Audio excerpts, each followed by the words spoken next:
आता 100 गावात 100 बातम्यांमध्ये आपण जाणून घेणार आहोत राज्यभरातल्या महत्त्वाच्या घडामोडी. अगदी झटपट सुरुवात करूयात. खासदार नवनीत राणा आज हनुमान जयंतीनिमित्त सामूहिक हनुमान चालीसा पठण करणार आहेत. या कार्यक्रमाची जय्यत तयारी अमरावतीत सुरू आहे.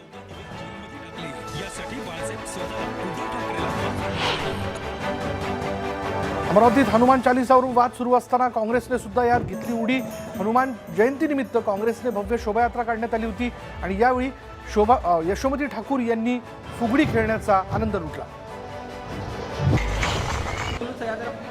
गोंदियाच्या सिव्हिल लाईन परिसरातील हनुमान मंदिरात हनुमान जयंतीच्या पूर्वसंध्येला 21,000 वेळा हनुमान चालीसाचं पठण करण्यात आलं आणि या हनुमान चालीसा पठणाला अनेक महिला मोठ्या संख्येनं उपस्थित होत्या. अकोल्यात हनुमान जयंतीच्या पूर्वसंध्येला हनुमान जन्मोत्सव शोभायात्रा काढण्यात आली. जगन्नाथपुरीच्या धर्तीवर शहरातून भव्य रथयात्रा काढण्यात आली आणि या शोभायात्रेत 200 महिला भजनी मंडळ, 150 वारकरी सहभागी झाले.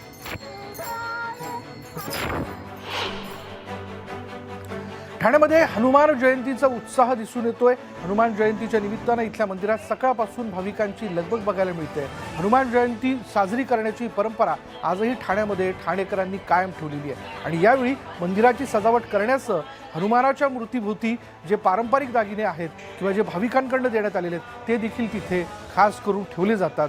बाजूला फुलांची विशेष सजावट करण्यात आलेली असते आणि यावेळी हनुमान चालीसाचं पठण करत साक्षात हनुमानाला वंदन या ठिकाणी करण्यात येतं आणि त्याचीच ही ठाण्यातली मनोहरी दृश्य आपण बघतो.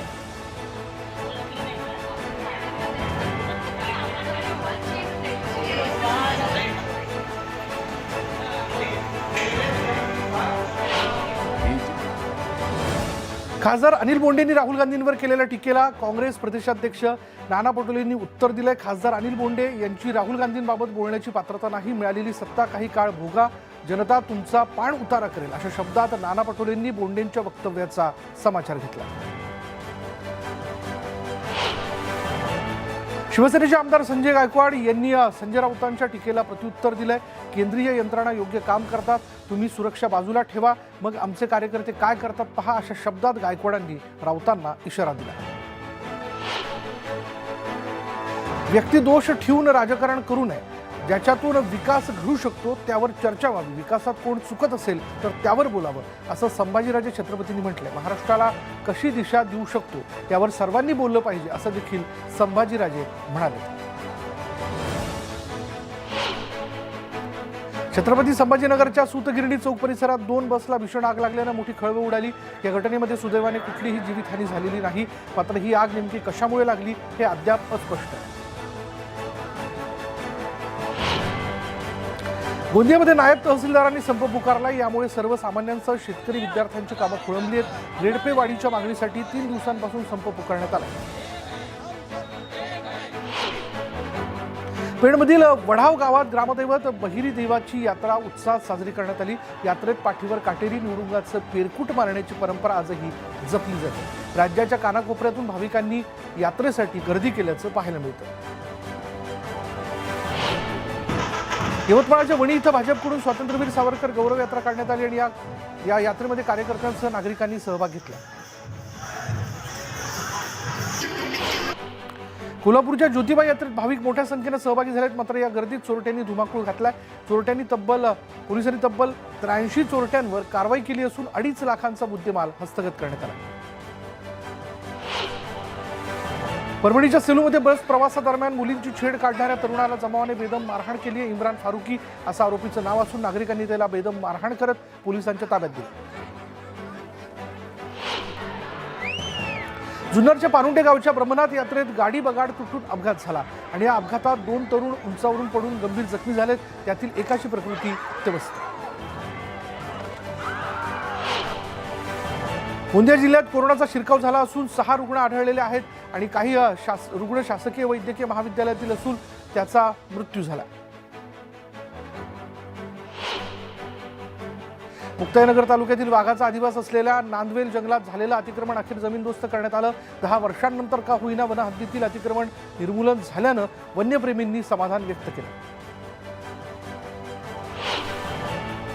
भुसावळच्या बोदवड शहरात स्वातंत्र्यवीर सावरकर यांच्या गौरवार्थ वीर सावरकर गौरव यात्रा काढण्यात आली. स्वातंत्र्यवीर विनायक दामोदर सावरकर यांचं जीवनकार्य जनतेपर्यंत पोहोचवण्यासाठी भारतीय जनता पार्टीने ही यात्रा काढली। डॉक्टर बाबासाहेब आंबेडकर चौकात यात्रेचा समारोप करण्यात आला। पुसळ इथे अष्टभुजा देवीच्या 12 गाड्यांचा उत्सव जल्लोषात पार पडला। शनी मंदिर ते अष्टभुजा देवी मंदिरापर्यंत 12 गाड्या ओढण्यात आल्या। उत्सवाला भाविकांनी गर्दी केली होती। यावेळी पोलिसांचा मोठा बंदोबस्त तैनात करण्यात आला होता। बुलढाणा जिल्ह्यातील देऊळगाव राजा तालुक्यात मागासवर्गीय वस्त्यामध्ये गावातील नाल्याचं पाणी सोडलं जाते आणि ग्रामसेवकांकडे वेळोवेळी तक्रार करून देखील तोडगा काढण्यात आलेला नाहीये आणि त्यामुळे त्यांच्यावर कडक कारवाई करून त्यांना निलंबित करण्याची मागणी ग्रामस्थांनी जिल्हाधिकाऱ्यांकडे केली आहे। लातूर जिल्ह्यातल्या उदगीर जवळील बनशेळकी तलावात आईसह 2 मुलं बुडाल्याची घटना घडली। पोलीस आणि फायर ब्रिगेडने शोध मोहीम राबवत तिघांचेही मृतदेह बाहेर काढले आणि या घटनेमुळे उदगीर शहरात हळहळ व्यक्त केली जाते। राज्यात दिवसेंदिवस कोरोना रुग्णांच्या संख्येत वाढ होताना दिसते। बुधवारी 569 नवे रुग्ण सापडले। राज्यातील सक्रिय रुग्णांची संख्या 3874 इतकी झाली तर 2 बाधित रुग्णांच्या मृत्यूची नोंद झाली असून त्यातील 1 रुग्ण मुंबईतला। मुंबईतील अनेक भागांमध्ये गेल्या काही दिवसांपासून तीव्र पाणी टंचाई निर्माण झाली आहे। कुलाबा, ग्रँट रोड, वरळी, प्रभादेवी, गोराई या भागात पाणी अतिशय कमी दाबाने येते। जलबोगद्याच्या दुरुस्तीसाठी पालिकेने मुंबईत महिनाभर 15% पाणी कपातीची घोषणा केली आहे। मात्र अनेक ठिकाणी प्रत्यक्षात पाणी कपात जास्त आहे। पुढचा महिनाभर मुंबईकरांना पाणी टंचाईची झळ सोसावी लागणार आहे।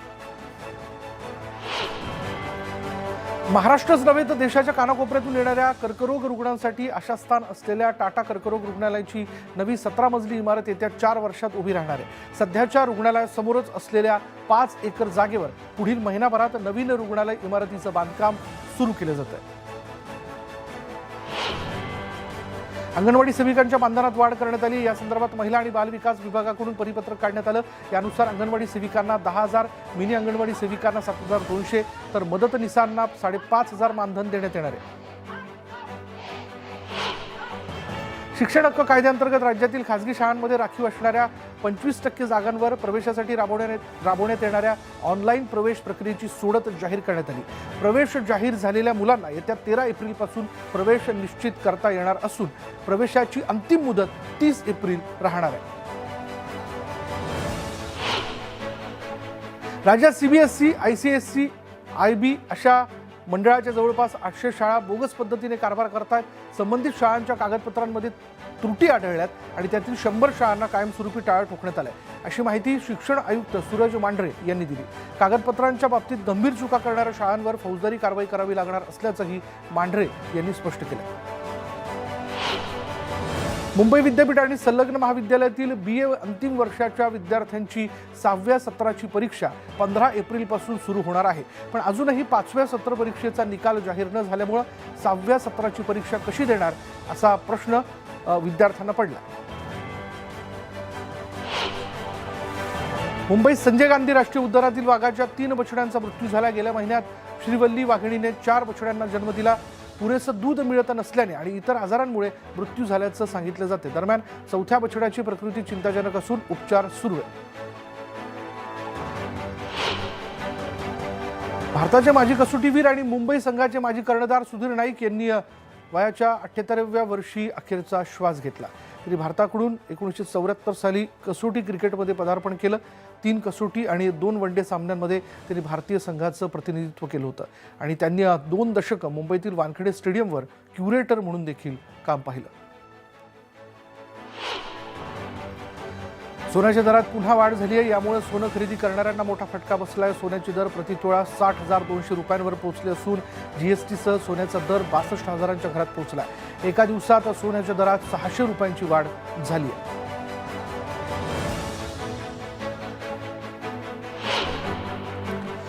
गौतमी पाटीलची सध्या राज्यात सर्वत्र चर्चा सुरू आहे। गौतमीच्या अनेक कार्यक्रमांना तरुणाईची तुफान गर्दी होते। तरुणाईला गौतमीच्या डान्सनं भुरळ पाडली आहे, अशी ही गौतमी पाटील आगामी काळात समाजसेवा करण्याचा विचार करते। आगामी काळात कार्यक्रम करण्यासोबतच डान्स क्लास काढणार असल्याचं गौतमीने सांगितलं।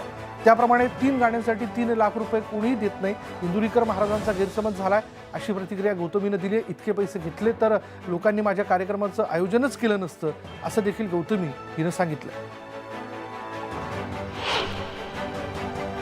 ठाण्याच्या माजी महापौर मीनाक्षी शिंदे यांनी रोशनी शिंदे यांच्या जीवाला धोका असल्याचं म्हटलंय। उद्धव ठाकरेंनी धर्मवीर आनंद दिघेंची भेट घेतल्यानंतर त्यांचा मृत्यू झाला होता, त्याची पुनरावृत्ती रोशनी शिंदेच्या बाबतीत होऊ शकते अशी भीती मीनाक्षी शिंदेंनी व्यक्त केली आहे।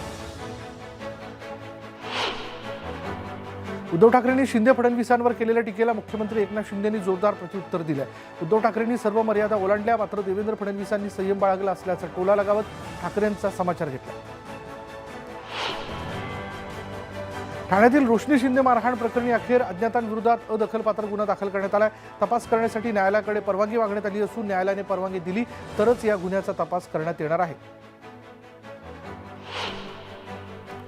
आदित्य ठाकरे यांनी सत्ताधाऱ्यांवर सडकून टीका केली आहे। या राज्यात महिलांवर सुरू असलेले अत्याचार खपून घेतले जाणार नाहीत। सुसंस्कृत महाराष्ट्रात अशा प्रकारे स्त्रियांना मारहाण होणे हे योग्य नाही।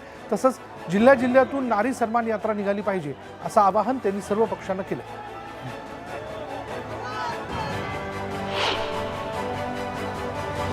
सावरकर यांच्या जीवनावर आधारित वीर ही लहान मुलांसाठीची 3D मालिका सुरू करण्यात येते आणि या मालिकेचं पोस्टर आणि अॅनिमेशनचं उद्घाटन एकनाथ शिंदे यांच्या हस्ते पार पडलं। यावेळी स्वातंत्र्यवीर सावरकर यांचा अपमान करणाऱ्यांची गळाभेट घेत असल्याची टीका मुख्यमंत्री एकनाथ शिंदे यांनी उद्धव ठाकरेंवर केली आहे। मुंबईतील साकीनाकामध्ये काँग्रेस नेते नसीम खान यांनी इफ्तार पार्टीचं आयोजन केलं होतं। यावेळी खासदार संजय राऊत यांच्या उपस्थितीने सारांच्या भुवया ज्या आहेत त्या उंचावल्या। सगळ्यांना शुभेच्छा देण्यासाठी आल्याचं राऊतांनी सांगितलं। तसंच वाद बाजूला ठेवून एकत्र लढण्याचा निर्धारही राऊतांनी व्यक्त केला। ठाकरे गटाच्या युवासेना सचिव दुर्गा शिंदे यांचं हृदयविकारामुळे निधन झाले। ठाण्यातील मोर्चादरम्यान अस्वस्थ वाटू लागल्यानं त्यांना रुग्णालयात दाखल करण्यात आलं आणि यावेळी उपचारादरम्यान त्यांचा मृत्यू झाला।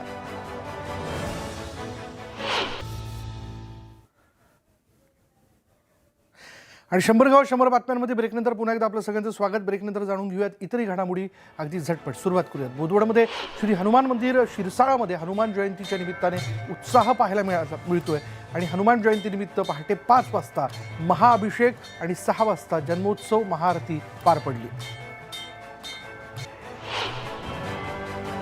आंबेगावात हनुमान जयंतीच्या निमित्तानं संपूर्ण गावाचं महाप्रसाद करण्याची तयारी त्यामध्ये गुंतलेलं आहे सगळं गाव।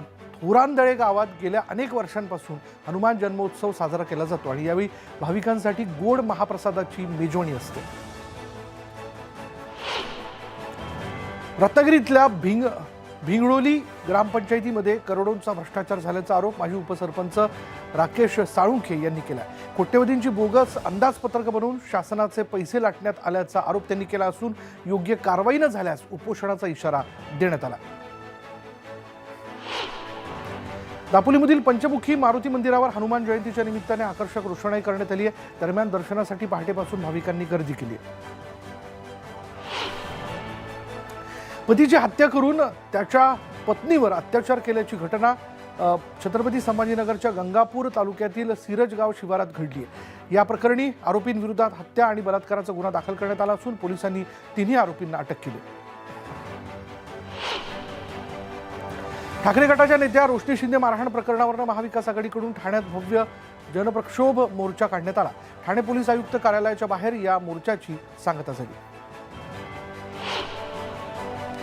मी ठाण्यातून निवडणूक लढणार आणि जिंकून दाखवणार असं जाहीर आव्हान जे ते आदित्य ठाकरे यांनी मुख्यमंत्री एकनाथ शिंदे यांना दिलं। ठाण्यातील जनप्रक्षोभ मोर्चाला संबोधित करताना मुख्यमंत्र्यांनी एका दिवसात सुसंस्कृत ठाण्याला बदनाम केलं अशी टीका आदित्य ठाकरे यांनी केली।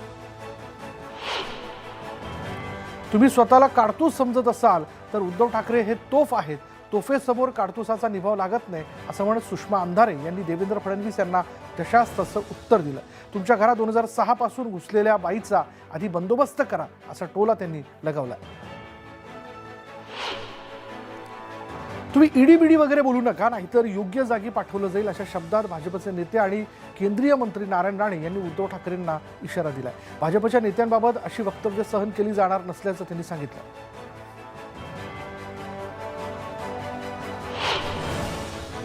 सामनामध्ये जनहिताचं काय असतं असा सवाल करत या वृत्तपत्रावर बंदीची मागणी नारायण राणेंनी केलेली आहे। अपशब्द वापरणारं वृत्तपत्र राज्यात चालू ठेवावं का याबद्दल मी कोर्टात जाणार असल्याचं ते म्हणाले। ईडीकडून दाखल केलेल्या मनी लॉन्ड्रिंग प्रकरणामध्ये आमदार हसन मुश्रीफ यांनी दाखल केलेल्या अटकपूर्व जामिनावर 11 एप्रिलला फैसला होणार आहे आणि त्यामुळे तोपर्यंत ईडी प्रकरणात मुश्रीफांना अटकेपासून दिलेलं संरक्षण कायम राहील. अमरनाथमध्ये 25 वर्षांहून अधिक काळ शिवसेनेची सत्ता होती आणि या काळात शिवसेनेचे उपनगराध्यक्ष पप्पू गुंजाळ यांच्यासह 5 शिवसैनिकांच्या हत्या झाल्या आणि त्यावेळी पक्षप्रमुख असलेले उद्धव ठाकरे कुठे होते असा सवाल शिवसेनेचे माजी नगराध्यक्ष सुनील चौधरींनी केला. हनुमान जयंती आणि नवनीत राणा यांच्या वाढदिवसाच्या निमित्तानं हनुमानाची जी मूर्ती बसवली जाणार ती मूर्ती राणा यांच्या घरी पोहोचली आहे आणि या मूर्तीसमोर गुरुवारी हनुमान चालिसा पठण केलं जाणार आहे.